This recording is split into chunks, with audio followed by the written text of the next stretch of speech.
បាទសូមជម្រាបសួរដល់លោកគ្រូអ្នកគ្រូក្រុមយុវជន Pathfinder និងអ្នកដឹកនាំក្លឹបទាំងអស់ថ្ងៃនេះខ្ញុំសូមលើកយកប្រធានបទដែលជាចំណុចមួយចង់អភិវឌ្ឍនៅក្នុងក្លឹបរបស់យើងដែលក្នុងក្លឹបរបស់យើងជាពិសេសទាំងលោកគ្រូអ្នកគ្រូទាំងប្រធានក្លឹបទាំងខ្ញុំក៏ថ្មីដូច្នេះខ្ញុំចង់ធ្វើការគេថាលើកយកមេរៀននោះឬក៏ចំណុចដែលយើងកំពុងតែរៀនសូត្រនេះដើម្បីនឹងប្រាប់ដល់ថ្នាក់ដឹកនាំនៅក្នុងក្លឹបរបស់យើងទៅតាមព្រះវិហារនីមួយៗអញ្ចឹងសម្រាប់ថ្ងៃនេះខ្ញុំសូមលើកយកនៅប្រធានបទមួយដែលយើងតែងតែមិនទាន់យល់ហើយក្លឹបខ្លះនៅតែកំពុងតែរៀនសូត្រឧទាហរណ៍នៅក្នុងកម្មវិធីមួយបើសិនជាគ្មានការប្រាប់ឬក៏បង្រៀនទេប្រហែលជាក្លឹបនីមួយអត់ដឹងពីរបៀបទេថ្ងៃនេះខ្ញុំសូមលើកយកមកណែនាំតាមបែបសង្ខេបដើម្បីនឹងលើកមកពន្យល់អំពីពិធីនៅក្នុងក្លឹបនៅក្នុងកម្មវិធីរបស់ព្រះវិហាររបស់យើងក្តីក្នុងក្លឹបរបស់យើងក្តីដែលយើងមួយចំនួនអត់តាន់បានបំពេញឲ្យបានគ្រប់នៅឡើយទេមានការខ្វះខាតចន្លោះបន្តិចតួចមិនមែនបានសេចក្តីថាខ្ញុំប្រាប់នេះគឺជាច្បាប់ក្បួនដែលល្អ perfect ល្អគ្រប់លក្ខនោះទេតែតែងតែមានការខ្វះចន្លោះតែខ្ញុំសូមជម្រាបអំពីវិធីសាស្ត្របញ្ជាក្លឹបឬក៏អនុវត្តក្នុងក្លឹបនោះតាមលំដាប់លំដោយហើយតាមបែបខ្លីៗដើម្បីឲ្យយើងទាំងអស់គ្នាជាពិសេសអ្នកដឹកនាំក្លឹបមានការយល់ដើម្បីនឹងងាយស្រួលក្នុងការដឹកនាំទី1នៅពេលណាដែលយើងចាប់ផ្ដើមកម្មវិធីនៅក្នុងព្រះវិហាររបស់យើងក្តីក្នុងក្លឹបរបស់យើងក្តីយើងតែងតែចាប់ផ្ដើមដោយគោរពទង់ជាតិហើយនឹងគោរពទង់ Pathfinder អញ្ចឹងសម្រាប់អ្នកបញ្ជាទាំងគេហៅ commander ក៏បានប្រធានក្លឹបក៏បានលេខាឬក៏ officer ក្នុងក្លឹបក៏បានគឺត្រូវតែយកចិត្តទុកដាក់នៅពេលយើងបញ្ជាណានៅពេលដែលក្បួនទង់បានដើរចូលទៅក្នុងព្រះវិហារក្តីនៅក្នុងកម្មវិធីក្តីគឺសូមចាំថាទង់ជាតិតែងតែនៅខាងស្ដាំជានិច្ចហើយទង់ជាតិត្រូវលើកឲ្យខ្ពស់ជាងទង់ Pathfinder បន្តិចទោះបីដាក់តាំងនៅក៏ដោយឬក៏លើកនៅពេលដែលយើងកំពុងតែដើរព្យុហយាត្រាក៏ដោយអញ្ចឹងនៅពេលទៅដល់គឺយើងឲ្យតម្លៃទៅលើជាតិរបស់យើងអញ្ចឹងបានជាទូទៅយើងដឹងថាទង់ជាតិនៅខាងស្ដាំសូម្បីតែឈ្មោះផ្លា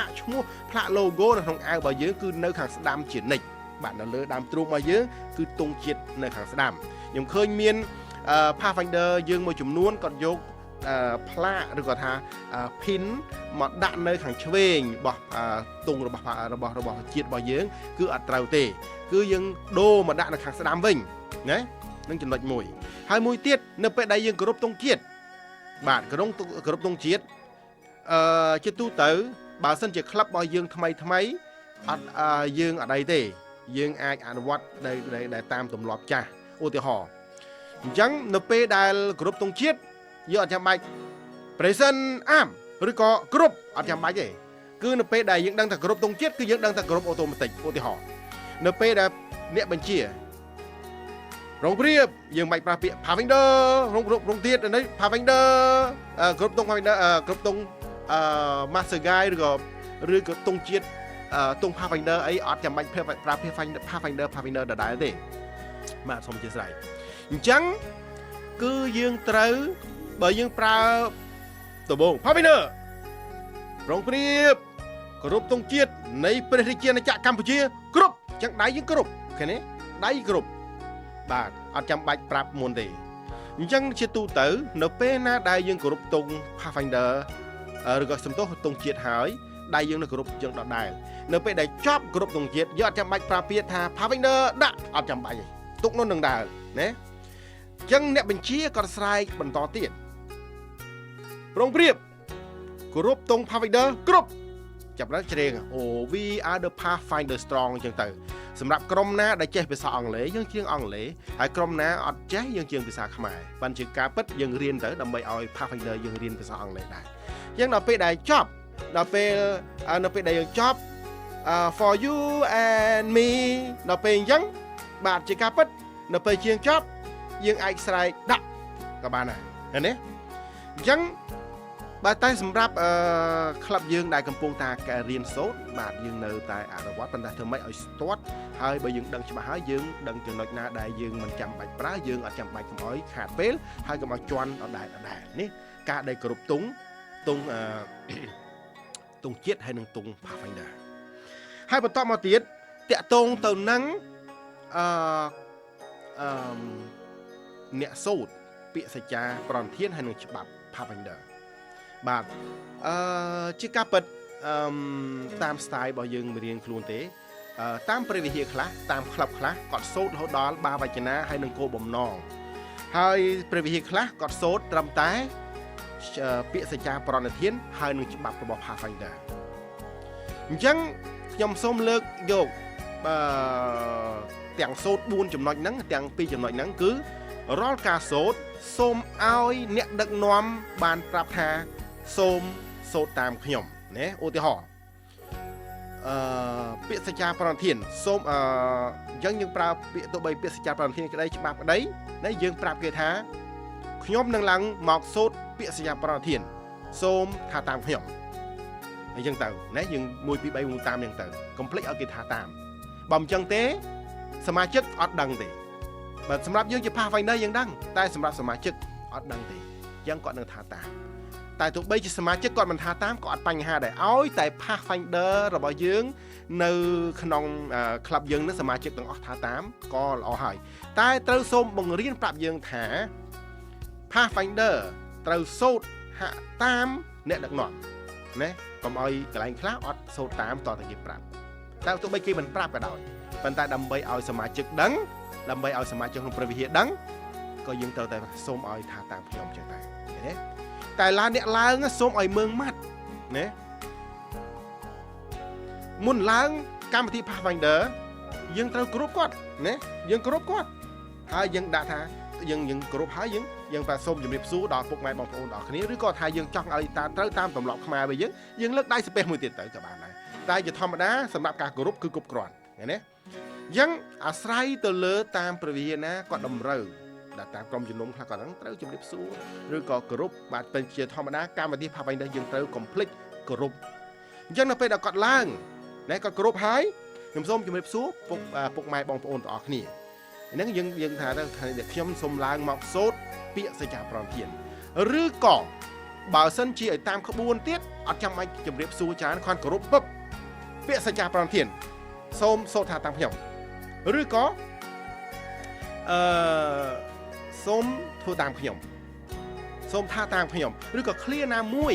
ដែលយើងធ្លាប់ប្រើណាតើមកយើងថាមកឃ្លាម្ដងប៉ុន្តែការដែលលើកដៃសម្រាប់ក្លឹបថ្មី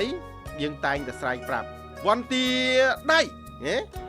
ឬក៏បើយើងពាក្យសច្ចាប្រណិធានគឺដូចជាយើងស្បត់ជាងលើកដៃយ៉ាងចេះណាតែបើសិនជាទូទៅនៅពេលណាដែលសូត្រពាក្យសច្ចាប្រណិធានគឺ Pathfinder ទាំងអស់ត្រូវតែដឹងណាអញ្ចឹងត្រូវតែដឹងថាត្រូវតែលើកដៃបន្ទាដៃណាបើអង់គ្លេសគេអាចប្រើពាក្យ raise your right hand អញ្ចឹងទៅណា raise up your right hand អញ្ចឹងទៅក៏ពាក្យនៃណាមួយប៉ុន្តែខ្ញុំសូមជម្រាបតែភាសាខ្មែរទេអញ្ចឹងនៅពេលដែលដឹងនៅពេលណាដែលយើងសូត្រដល់ពេលដែលអ្នកសូត្រថាពាក្យសច្ចាប្រណិធានអញ្ចឹងអ្នកលើកដៃឲ្យស្រេចឃើញទេមិនចាំបាច់ស្រែកថាសូមបន្ទាដៃសូមលើកដៃឡើងអត់ទេពាក្យសច្ចាប្រណិធាននាំនេះលើកដៃព្រឹបឃើញទេយើងនិយាយសូត្រ1 2 3 4 5អញ្ចឹងទៅអានេះមួយអញ្ចឹងនៅពេលដែលអ្នកទី2ឬអ្នកបន្ទាប់គាត់សូត្រពាក្យច្បាប់របស់ Pathfinder ចឹងច្បាប់របស់ Pathfinder យើងនឹងច្បាប់តែងតែយើងចាំតែងតែយកមកដាក់នៅក្នុងចិត្តរបស់យើងអញ្ចឹងនៅក្នុងយើងយកដៃរបស់យើងមកដាក់នៅលើដើមទ្រូងរបស់យើងបេះដូងរបស់យើងបាទជាកាត់នៅខាងក្រៅយើងដាក់នៅលើស្អាតឃើញទេអញ្ចឹងនៅពេលដែលអ្នកឡើងសូត្រគ្រប់ច្បាប់របស់ Pathfinder ឃើញទេក៏លើកដៃមកដែរសូមថាតាមខ្ញុំហើយយើងសូត្រមកពុបយើងទាំងអញ្ចឹងតែបាទនេះគឺជាគេថាជាពិធីការមួយដែលយើងទាំងអស់គ្នា ត្រូវអនុវត្តតាមចាប់ពីពេលនេះតទៅដើម្បីកុំឲ្យមានការថាអត់មានស្តង់ដារឬក៏អត់មាន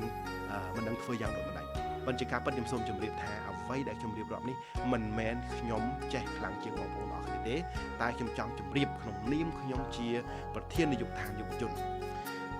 ចំណុចបន្ទាប់ទៀតតាក់ទងទៅនឹងការអធិដ្ឋានបាទជាធម្មតាយើង Pathfinder យើងតែងតែមានរបៀបនិងបែបបទនៃការអធិដ្ឋានអញ្ចឹងជាការពិតក្នុងព្រះវិហារនៅថ្ងៃនោះគឺគ្រប់សកម្មភាពទាំងអស់ទៅពេលដែលអធិដ្ឋានគឺក៏ត្រូវធ្វើការអធិដ្ឋានតាមបែប Pathfinder អញ្ចឹង